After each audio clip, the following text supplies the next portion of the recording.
หมอยสูงค่ะหมอยสูงพี่ๆน้องๆพบปันแห้งขาวใส่หมะขอมกุกกอกค่ะมื้อนี้ก็เป็นวันที่20เดือนธันที่5ปี2025ในตอนรายการเฮาค่ะตอนได้เดี๋ยวเนาะพี่น้องค่ะมาถ่อมด้วยข่าวเงาแต่มีอยู่3ตอนค่ะตอนที่1ค่ะเนาะก็มีแม่ปลาก่อนหนึ่งค่ะก่อเหตุการณ์ที่สวนมันเลิกๆก็ซ้ำกว่าหญ้าแคบค่ำเลยค่ะเนาะมาขายเลยเงินตั้งนำเลยค่ะ ข่าวเงาเที่ยงโคหนึ่งค่ะในกอก้น2กอก่อเฮ็ดแป้เฮ็ดพายเนาะถุงยาฟ้าผ่ารู้สึกสายใจกว่าข่าวเที่ยงโหนึงค่ะในกอโว้หลายๆโตยาฟ้าผ่ารู้สึกสายใจกว่าตั้งนำเฮ็ดจังได๋เขามื้อเดียวในกอได้หันเลยว่าฟ้าผ่าเนี่ยมันยามแต่ค่ะนะใกล้ๆเลยหันข่าวเงาออกมาอยู่คือใหญ่เฮ็ดจังได๋เนาะอ่อนตั้งเปิ้นได้กอเข้ามาถ่อมด้วยข่าวเงาโหในอ่อนตั้งค่ะ ในก็เรียกว่ากู้สู่กรรมปรมีใหญ่หนาก็วันไล่เนาะเลิกๆก็ซ้ำกว่าหญ้าค่ำตีในโซนมันไว้เฮ็ดจังได๋ค่ะเมื่อวันที่19เดือนธันที่5ปี2025ในคนน้ำโมบ้านช่างทองเนี่ยเนาะเขาเนี่ยก็เลยออกมาปึนแพไว้หลังสิมีแม่ปลาก่อนหนึ่งเอาแคบค่ำเนี่ยค่ะมาปั่นให้กดทัดด้วยเนาะย้อนเพราะว่าอำสางถูกอำสางต่อเสแม่ปลากว่าหญ้าค่ำใน ตีสวนมันเฮ็ดจั่งใดคะอ้อม ไม่ปานใดกว่าเหตุการณ์ที่สวนมันก็เพราะว่านาการต่างงานก็พกมันเฮ็ดมันขายนั่นขนาดเนาะสวนมันเขาเนี่ยได้ก็เป็นมันนิ้วมันสังเพาะดังไทยฮ้องว่ามันสำปะหลังดังพี่น้องค่ะฮ้องว่ามันอีหังค่ะเจ้าฮ้องเหมือนกันค่ะหือในวันนั้นได้แม่ปากว่าถอนหญ้าให้ได้ค่ะอ้อลึกๆนี่ก็ซ้ำหญ้าอันเป็นแคบค่ำเฮ็ดจั่งเนี้ยเนาะมื้อเต็มมันได้ก็ว่าเอ๊ะเป็นอีหังอะแน่นี่เนาะเป็นแคบค่ำเก่าห้าสังห้าจังมัน จางขายและฮัดได้มีอายุอาซักมาหมอกหลายปีแล้วสังเยาเฮ็ดจั่งนั้นน่ะเนาะกำในอันเป็นแม่ปลาก็กว่าแหน่อันเป็นเจ้าเสียงล้านเขาเปิ้นทัดโดยเพราะว่าทัดโดยเนี่ยก็ไล่โคว่ามันมีคำเหเงินเหตองเหซึ่งในนั้นน่ะเนาะเฮียก็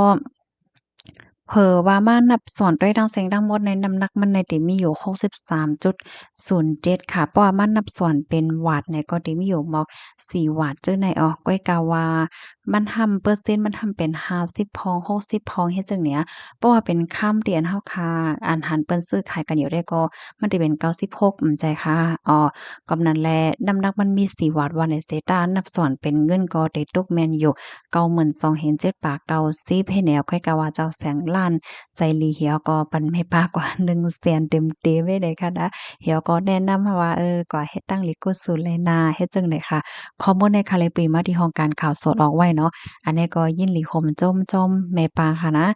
จังว่าค่ะเนาะกุสู่กรรมปรมีอันว่าในนะเพราะว่ามันไข่ทอกไข่มามากก็กำหนึ่งก้วยเนาะพี่น้องเฮาเนาะ อ๋อค่ะลูกดีข่าวง่าโหนได้เห็นแล้วกำในติย้อนอ่อนเอามาถ่อมด้วยข่าวง่าวเกี่ยวกับลุยลองเพศสภาวะเนี่ยค่ะอ้อ ในกอโวในหมอก10โตเจ้าในค่ะนะรู้สึงสายใจเป็นก้องกันกว่าเซ็งไว้หลังเสฟ้าผ่าลงมาเฮ็ดจั่งใดอ๋อป่นมาเมื่อวันที่19เดือนธันวาปี2025ก็เมื่อวานนี้กุ้ยค่ะยามวัยวันหมอก1โมงได้ไล่เกิดขึ้นเปิงเป็นฟ้าผ่าโวกำเหลียวค่ะนะรู้สึงสายใจถึง10โตเนี่ยค่ะเนาะอันลอดอาซังเนี่ยมี1โตกุ้ยเนี่ยค่ะเมื่อพ้องเป็นนั่นแต่ก็เป็นพ้องตีโวเจ้าในกินเยอยาอยู่ ตีตรงหน้าอันมีตรงหน้าหิมหมู่วานค่ะเนาะเปิ่งเป็นได้เป็นกว่าดีเจดอนโอบนราชธานีว่าไหนค่ะเฮ็ดให้ก้นวานเขาตกอกตกใจค่ะนะอันเป็นเจ้าโว้นั่นเตก็อะโลเว้เด้ออกเด้อใจใจค่อมลิเซอิดเนี่ยค่ะเนาะเพราะว่ามานับส่วนเป็นเงินก็เดเลยว่าหลายแสนอยู่เฮ็ดจังได๋อ้อข้อมูลในเลยปุยมาที่ห้องการข่าวสดออกไว้ค่ะลูกที่ข่าวงาโหนในเหแลกำในเฮาค่ะนี่ก็สามารถถอมเที่ยงข่าวเที่ยงโหนหนึงนะอันนี้สัมผาก้นให้ในว่าแน่นะ เมื่อวันที่18เดือนธันวาที่5ปี2025ได้เข้ายามกลางค่ำหมอก5โมงปลายจั่งใดค่ะไล่เกิดขึ้นเปิ่งเป็นฟ้าผ่าก้นวานหมาดเจ็บพาวแห้ง2ก่อตีวานแช่แลแช่แลเจเว้งกุมภาวาปีเจดอนอุดรธานีเมืองจึงไทยเมื่อพ้องตีตึกอ่อนกันจอยกันเฮ็ดแปรอยู่นั่นค่ะนะเปิดตาเด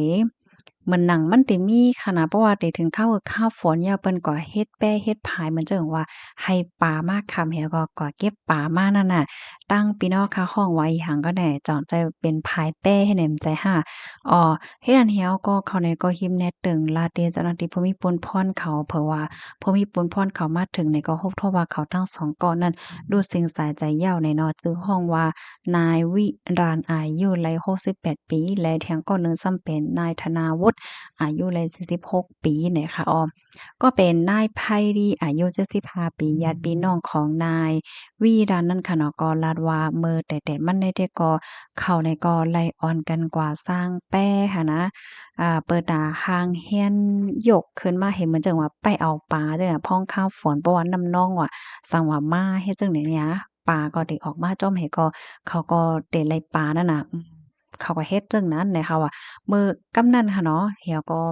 ได้เลยว่าจังอะอันฟ้าฝนเมืองว่ารับสึงมาว่าสั่งว่าจังไหนๆก้อยก็ว่าฝนน่ะย่ำไปโตค่ะนะก้อยก็ว่าอยู่ๆเสียงฟ้าในห้องเสียงเปล่งปลั่งแหน่มานั่นน่ะ มาแหวก็พาใส่คาสองก้อค่ะถึงตีป้อรู้เซ็งสายใจกว่าเนี่ยค่ะกำนันก้นวานเขาเนี่ยก็ไล่จอยกันแหวก็เฮียนปันมาสาปังซ่อมป่นขับโตในวันนั้นกำเหลียวค่ะก้นวานเขายุ่มยำว่า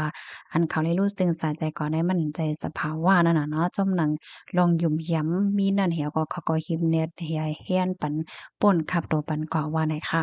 ตั้งฝ่ายนางรินนาอายุเลย43ปีค่ะเนาะก็เป็นน้องยิ่งของ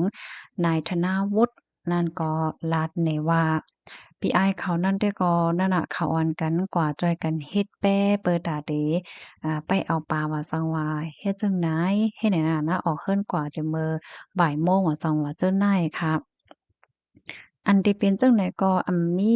เปิ้นฮ้อจั่งมีอะติงน้ำมิกอีหางแนวอะนะ อันผู้ใจายก็ได้ PI เขาเนี่ยก็เป็นก้นลอดเลี้ยวเนาะมีลูกมีเมีก็อยู่จ้อมน้องอยู่จ้อมหลานเฮ็ดจั่งใดลองตีอัน PI เขาเป็นกว่าจั่งใดก็มานั่งก็ยินเตื้อใจมองใจจ้อมเต้เนี่ยค่ะข้อมูลในค่ะเลยปีมาที่ห้องการข่าวสดออกไว้เนี่ยค่ะค่ะพี่น้องค่ะปีในเพฟ้าผ่าในไข่แก้มไว้เนาะพี่น้องค่ะจองว่าเฮ็ดนั้นค่ะพี่น้องค่ะอยู่ไว้ดีไหล ตั้งหลายสิว่านะคะเนาะก็ให้แลสติกันใหญ่น้ำเกี่ยวกับเลยลองฟ้าผ่าในนำๆค่ะเนาะเพราะว่ามี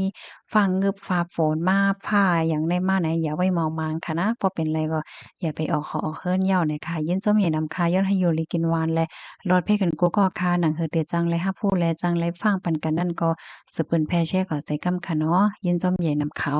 มอยสูงค่ะ